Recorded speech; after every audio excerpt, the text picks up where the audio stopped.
Seja nessa questão do projeto identitário, ou dos projetos identitários, seja em coisas como segurança pública, você acha a esquerda se distanciou um pouco assim do povo? Ela deixou um pouco esse campo para a direita ir lá fazer demagogia? São as redes sociais? Qual é o seu diagnóstico a respeito? Se distanciou por léguas de distância, Reinaldo. Se distanciou por léguas de distância. Porque, voltando ao exemplo das comunidades eclesiais de base, eu aprendia sempre lá, quando estava nos nossos cursos de formação da Pastoral da Juventude, que era o seguinte: você não só não pode se distanciar da linguagem do povo, você também não pode falar com arrogância de quem é dono do mundo sem saber qual é o sentimento concreto no meio do povo, né? Então, acho que eu fui formado com isso e eu acho que houve um distanciamento enorme. Tem algumas... A gente, com todo respeito, há muitas teses e posições que sustentamos, mas tem posições, às vezes, que são levadas, que talvez tenham um bom debate no âmbito da academia. Mas eu acho que pouco conversa com Dona Maria, que mora lá no Congonhas. Por exemplo, você dá um exemplo se quiser. Eu vou dar um exemplo concretamente. O que com a permissão já dada pela Érica, né, a linguagem neutra, né? Eu acho até que é razoável, numa plenária de partido, ser exigida. Agora, no dia a dia com o povo, a Dona Maria, que está nos escutando lá no Congonhas, não vai conhecê-la, né? Eu acho que o seu Pedro, que mora lá no bairro Mar Abaixo, lá no Amapá, não vai entender que danado é aquilo que nós estamos falando, né? Então, esse aí é um exemplo concreto. Eu vou dar um outro exemplo concreto, um outro exemplo material. Eu, por convicção religiosa, eu sei o que significa... Nós vamos tomar tanta porrada. Não, mas tá para isso mesmo, tá para isso mesmo. Que bom, vai.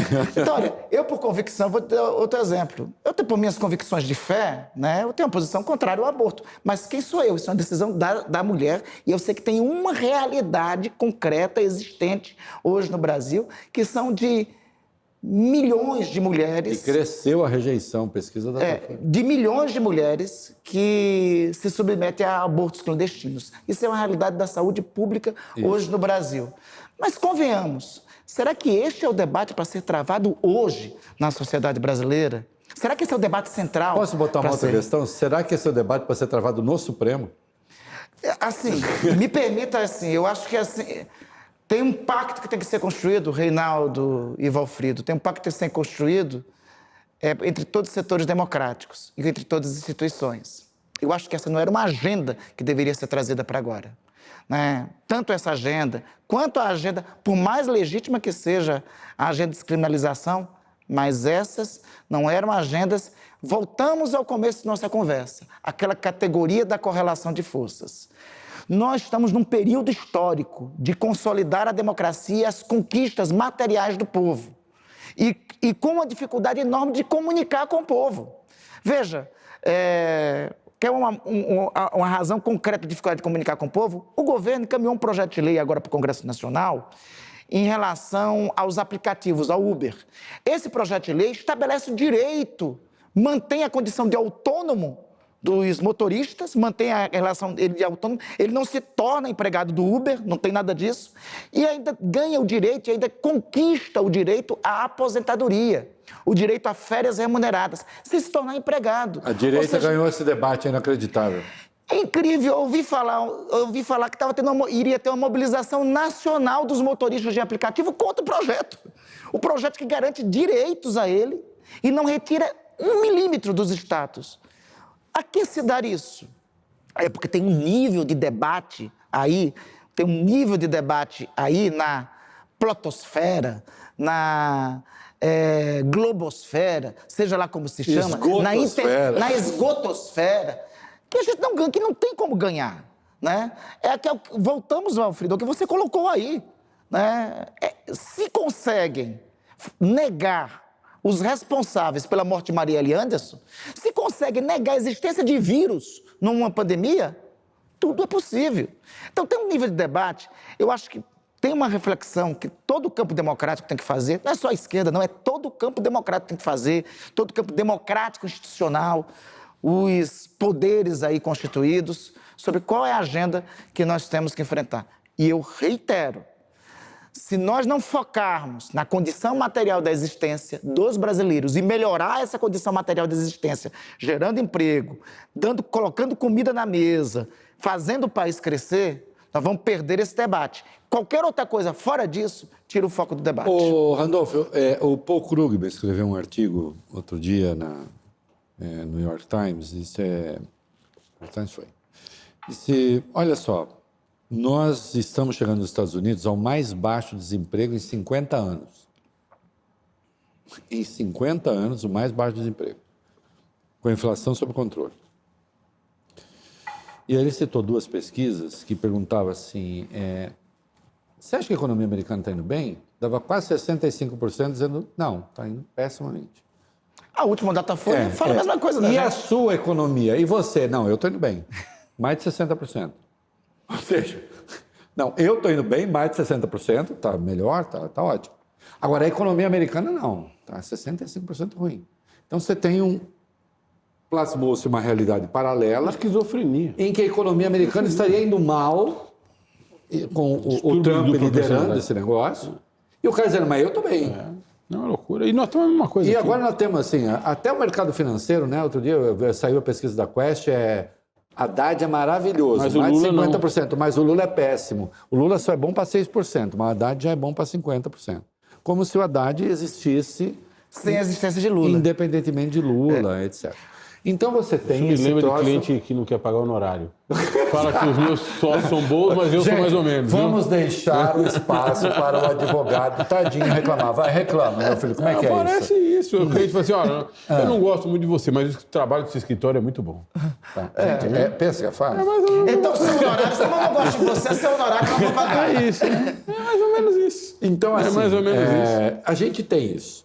Tem uma paralaxe entre a realidade e a percepção da realidade, que é um negócio brutal, né? E aí, então, é preciso se comunicar direito. Não estou dizendo que se comunicar direito vai adiantar. Pode ser até que não adiante, né? Mas é preciso... O governo não se comunica mal, às vezes sempre. Ô, Pimenta, não é nada com você, mas no geral. Eu acho que o debate da comunicação, é tipo assim, a gente está entrando no jogo com o adversário, mas o placar já começa 4-0 para o adversário. Claro. E isso é aqui, Reinaldo. Que é jogar xadrez com pombo, né? Vocês conhecem a metáfora de jogar xadrez com pombo? Vai jogar xadrez com pombo. O pombo sempre ganha. Porque ele voa, derruba as pedras, caga na sua cabeça e diz que ganhou. Então, assim, essa disputa, a disputa da comunicação com eles, a gente sempre tem que partir do seguinte patamar. A gente está perdendo a disputa. Isso. A gente começa perdendo a disputa. No início da perda da disputa, vamos ver o que a gente consegue recuperar. É sempre uma disputa... Mas você acha que tem essa consciência? O governo tem essa consciência? Tem. Eu tenho... Isso, com o próprio ministro Pimenta, nós temos conversado isso. Aliás, isso, desde a campanha, eu conversava muito com o Sidônio na campanha, Reinaldo, e o Sidônio disse, olha... Diga quem é a Sidônio. Sidônio foi quem cuidou do marketing da nossa campanha, foi quem, Está enfim... convidado para vir aqui, pensou inclusive. Sidônio, nós já te convidamos, vê se topa. E fez um programa de televisão belíssimo Excelente. da campanha do presidente Lula, só que nós estamos num tempo que não é só programa de televisão também que ganha, né? Exatamente por conta desse... E o Sidônio dizia algo, fazia essa constatação já da campanha. Olha, nesse espaço aqui nós vamos perder.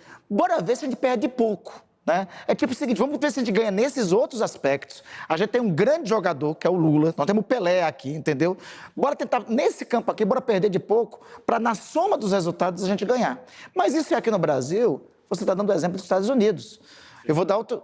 Portugal estava com pleno emprego. Incrível. O Chega... É incrível. Eu conversei há pouco tempo aqui com o ministro das Relações Exteriores de Portugal, né? Impressionante. Ele procurava me explicar lá.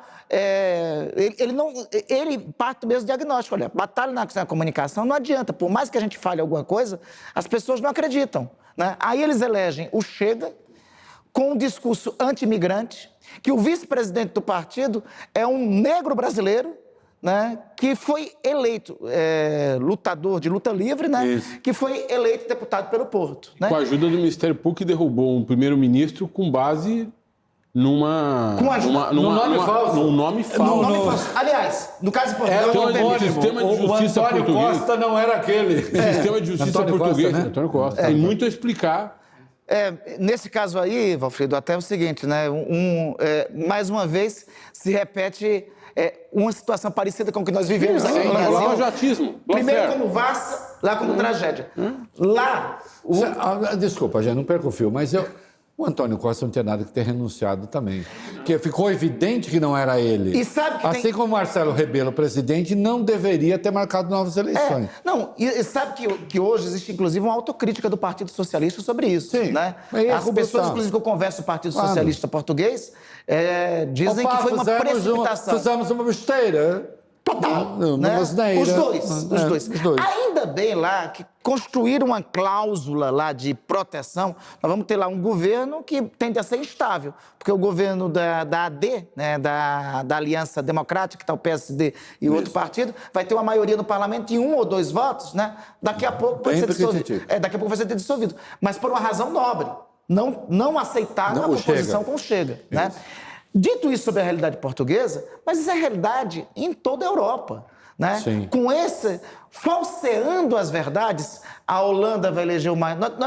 Vamos ter em junho a eleição do Parlamento Europeu. Nós vamos ter uma maioria fascista vinda da Holanda, já temos da Hungria, vamos ter uma maioria fascista vindo da Áustria. Está sob risco, alguns dizem que na França Le Pen. está sob risco, há um risco enorme de uma maioria fascista. A maioria fascista não para vai lá. ter a maioria do Parlamento Europeu, mas vai crescer brutalmente. Vai crescer e Brutalmente. com isso constitui barreiras para causas civilizatórias, para acordos globais, como que poderia ter com o Mercosul, né? Para a própria continuação da União Europeia, como ela existe, né? Que é até paradoxal, né? Elege um parlamento que, na prática, é contra a unidade que existe, porque a extrema-direita europeia toda é nacionalista, xenófoba, anti-imigrante, né? Então, esse é o desafio de nosso tempo. E o front deles, que eles estão à frente de nós, é a batalha da comunicação. E a gente também aprende na nossa formação política, né, Reinaldo, logo no começo, que comunicação e propaganda é a banda de música da revolução. Claro. Se você falhou na comunicação, na propaganda, você falhou no encaminhamento de sua A mensagem. expressão da esquerda para isso é agite próprio, que é o pessoal ligado à agitação e propaganda. Exatamente.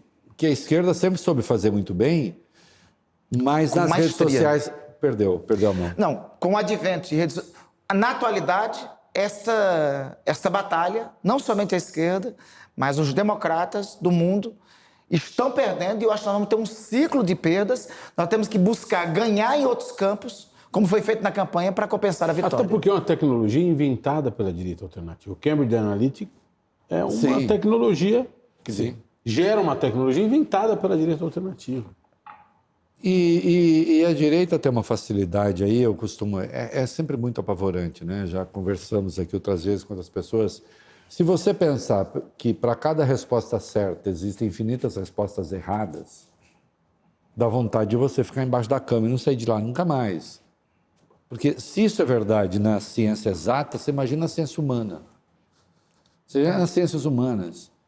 Porque que a rigor você não tem uma resposta certa, comprovada, que você possa usar contra a prova. São escolhas nas ciências humanas, né? E isso está espalhado. E aí, agora, às vezes, de qualquer modo, eu acho que a esquerda dá um pouco de chance para a má sorte.